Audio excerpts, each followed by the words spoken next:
Сәлем достар, менің каналыма қош келдіңіздер. Сіздерге бүгін үй жағдайында баламызды қалай күрішке үйрету әдісін сіздерге айтатын боламын. Толыққанды барын айтамын қазір. Және де менің мысалы жасаған қателіктерімді, және де баланы қалай үйрету керек үй жағдайында, және де қандай әдістер жасау керектігін барлығын сіздерге айтатын боламын.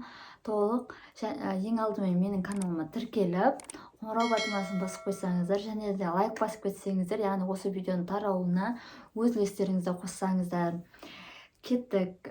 Мен сіздерге бірінші басынан бастап айтайын. Сіздерге қазір осы барлығын түгел айтатын боламын. Менде қызым қазіргі таңда 2 жаста. Мен қызымды қалай күрішке үйреттім. Ең бірінші қызым бірге толғаннан кейін күрішке үйрету деген енді басталды да.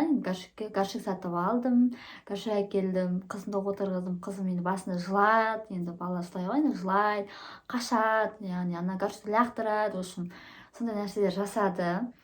Жайлап мен баланы күрішке отырғызып бастадым, яғни бала енді бірден кеткеннен кейін басында жылап жүрді қызымда, андай отырмай жылап, мысалы қанша отырғызсам да сүймейтін болды. Сосын мысалы барып тосам, қызым отырады, отырғыз, алда солай отырғызасың, телефон бересің, ойыншық бересің, қасына отырасың, осым жарты сағат отырасың, даже 1 сағатқа жақын отырам, бірақ сонда да мен қызым сүймейтін болды. Сосын одан кейін жақсы балап, содан кейін қызым жылайтын болды да, уже мен істейтін әлсін тоса берген сайын жақсы да, мен қызымды қинаған жоқпын. Бірақ күрішік сонда әкеп қойдым, сұрайтын болдым да, қызым сенесің ба деген сияқты. Қашады, қашады да, сондай болды. Одан кейін уже қызым жас жарымға келді, мен солай жүрдім енді. Қызым жас жарымға келді, уже енді 2 жақындап қалды, енді уже уайымдайсың ғой, қызың күрішекке отырған жоқ әлі. Оның қатарлы шамалар мысалы естіп атасың да, күрішке отырды сет деген сияқты. Уже менде қорқыныш пайда болды. Сосын мен не істедім, мен ютубта ақтардым, одан кейін гуглда ақтардым. Сосын барлығын тексеріп қарадым, баланы қалай күрішке үйрету керек деген сияқты. Енді мен үйде отқан анамын ғой, бірінші рет ана атанып отырмын. Сосын қарадым. Сосын мен мынадай әдістерді көрдім. Яғни ол күрішікті бір орынға қойып қою керек екен. Яғни күрішікті мысалға бізде көбіне бізде үйде отбасымыз холлда отыратын болды. Яғни сол жерде телевизор барлығы сол жерге күрішікті қойып қойдым. Яғни қызымның көзінше қойып қойдым. Қызым қарайтын болды да, енді шошып, қашып жүрді, бірақ қойып қойдым. Сосын үйдегілерге айттым да, яғни күрішікке шықпаңдар деп, осылай тұру керек деп, солай тұрғызып қойдым.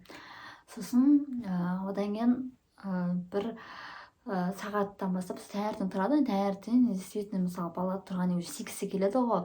Сол кезде мысалы барып именно сол жерге апарам, сол жерге отырғызатын болдым. Сол жерде сосын бутылкам сүт ішеді ғой, мама сүт дейді, сосын сүтін әкеліп беремін, сол жерде сүтін ішеді.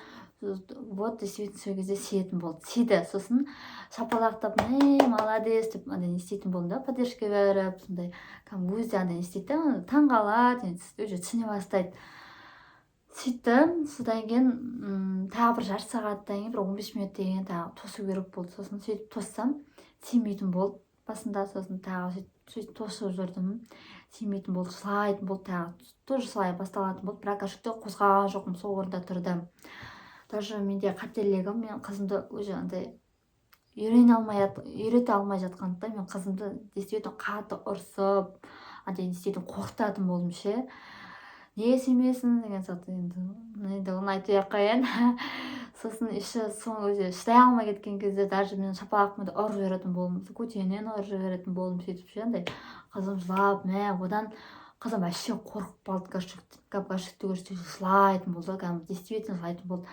Мен вообще баланы вообще қорқытып алған екенімді өзім қорқып кеттім ғой, ана кәдімгідей қызымның андай жылайтыны. Сосын ата-енем айтты да, отырғызба, болды, деме, баланы қинама, өзі отырады деген сияқты сөйтіп айтатын болды. Сосын жақсы дедім.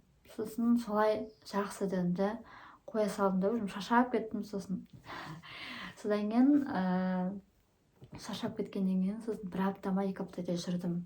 Қызымда күрішікке отырғызған жоқпын, солай памперспен жүре бердім болды.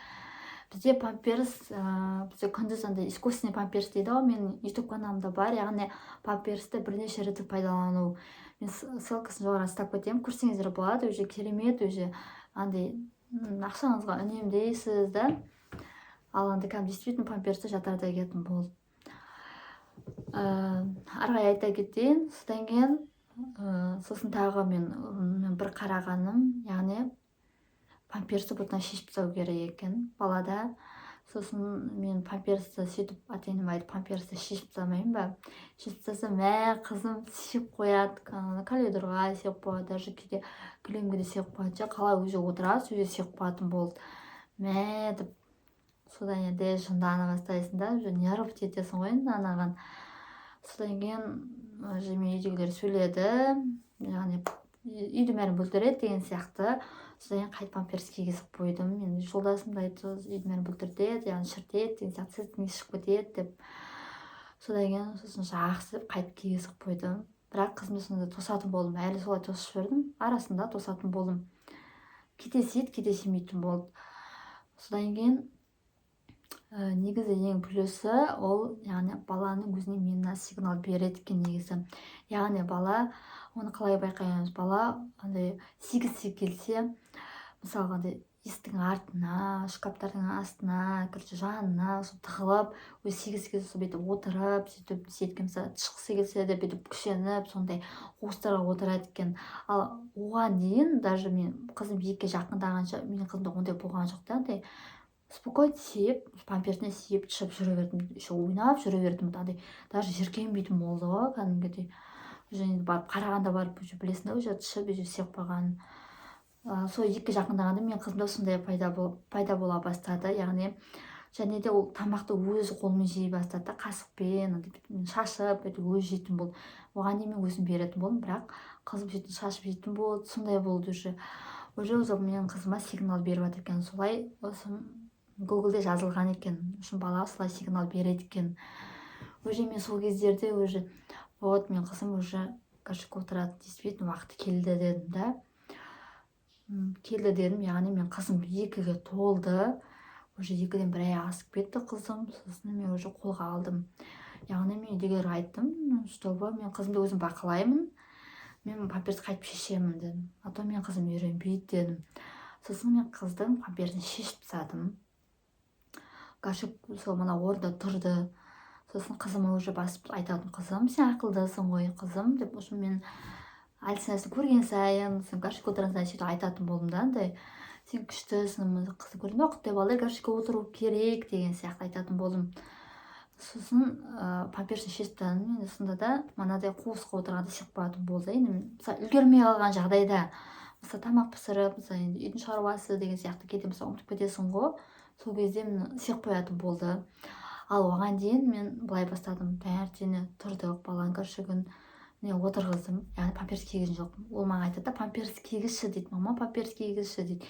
Мен кигізгем, болды кимейміз, ол уже кака, уже лас деп айтатын болдым да, андай болды, сен әйін қызсың ғой, сен үлкен қызсың, уже сен ондай кимеуің керексің деп мен сөйтіп айтып, бұтына мына шортигін кигізетін. Как раз бізде уже жаз басталды, енді күн ыссы мезгіл ғой, сол кезде.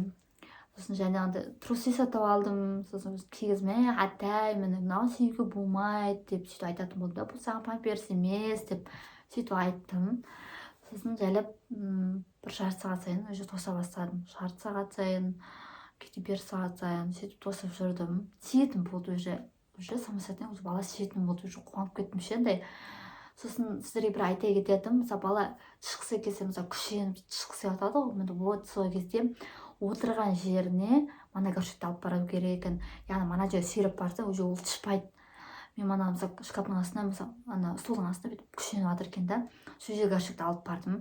Сосын жылады, уже тиме деген сияқты, уже күшеніп жатыр ғой, бала қиналып жатыр. Сосын қызым тек горшокқа отырайық деп, сосын мына бұтындағы шешіп, сол именно сол жерге отырғызып қойдым да, бүйтіп ана жауып қойдым да, андай уже бала не істейді екен, андай адамдардан жалады деп айтайын ба, сондай уже болады екен да, қысылады екен да уже. Сосын мен барып сол жерге отырғызып қойдым. Мүмкіндік түсті ғой кәдімгідей.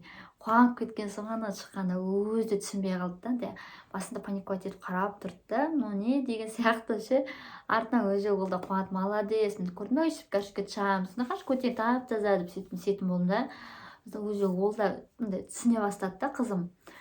Сөйтіп солай жүрдім. Уже уже келесі күндері мен қызым уже бұтына сүймейтін болды да, кәдімгі сүймейтін болды. Барам, тосам, сиетін болды. Сонда ол шыдап жүрді. Значит, ол горшокке үйреніп келе жатыр деген. Уже мен қуанып кеткен соңандай. Горшокке уже бастап, уже сиіп бастағанына кәдімгідей. Бірақ енді действительно өзі айтпайтын болды басында. Сосын осылай бірақ горшокке сиіп жүрді. Мен тосам, сиеді. Уже миыма өзі сақтап қойғанмын, қазір жарты сағат сайын. Сағатқа қарап қоямын, телефон қасымда болады, уже тосам қазір деген сияқты ғой. Сөйтіп жүрдім. Вот, действительно, бір апта солай жүргенде, уже келесі аптадан бастап мен қызым өзі бара бастады ғой горшокке. Уже анда мен енді қанша дегенмен жұмыс жасап бірдеңе істеп кетіп қаласың, уже ол сигісі келеді, бірақ бұтына сигісі тимейді. Уже ана горшокты менің орнынан қозғаған жоқ, жерде тұр ғой. Өзі барып, кейде шеше алмай жатқанда жылай бастап жүреді. Түсінесің, ана не жылап жатыр, барасың ғой шалпай. Уже ана шеше алмай жатады да. Сосын уже шешеген, рызқы отырады, уже сиетін болды. Мен кәдімгідей өзім қуанып кеттім. Өзінің еркімен өзі барып горшокке отырып тұр. Міне, менің қызым осы 2 жас 2 айында бастап толық өзі горшокке өзі отырып үйренді. Енді кейде мысалы арасында болады, енді күн салқын кездерде ана яғни ластина тройка кигізіп қоясың, сондай белі қатты ғой, кейде қатты болады, сол шеше алмай, кейде жарты бұтына сиіп жылай бастады, мама сиіп батырмын деген сияқты ғой. Жартын кейде сеп қояды, сосын мама кака бүлдіріп жатыр, мама деп сөйтіп айтатын болды. Уже сол кезде мен қызға ұрыспаймын, молодец деп ештеңе етпейді деп сөйтіп айтатын болдым. Міне достар, қыздар, міне осылай мен қызым горшокке үйренді. Яғни бізде баланы ұрып, қорқытып қажет емес екен, және де баланы күштеп горшокке отырып керек емес. Яғни өзінің уақыты болады екен. Кейбір балдар 2 жаста, кейбір балдар 1 жасында, жас жарымда уже балаға қалай сигнал келеді, солай өзі отырады екен. Міне қыздар, мен осылай тәжірибемнен осылай өтті. Аллаға шүкір, қазір мен қызым өзі горшокке отырып, өзі ішіп, өзі сиеді. Енді шыққан кезде көтерін сүртеміз. Енді кезекте уже қалаға шыққанда, қонаққа барғанда уже мен қызымды ол кездерде памперс кигізіп жүрмін, жатарда кигізем. Енді берсе солар жайлып үйрете бастауым керек. Яғни түнде горшокке тосу деген сияқты. Көне баланың ұйқысын қимай, мен тоспай жүрмін қазіргі таңда. Бірақ уже берсе бастаймын горшокке осылай тосуды. Міне достар, сіздерге осы өзімнің тәжірибемнен өткен сіздерге бөлістім. Сіздерге пайдалы болады деген сенімдемін. Сұрақтарыңыз болса комментария қалдырып кетіңіздер. Міндетті түрде жауап беремін. Рахмет, сау болыңыздар.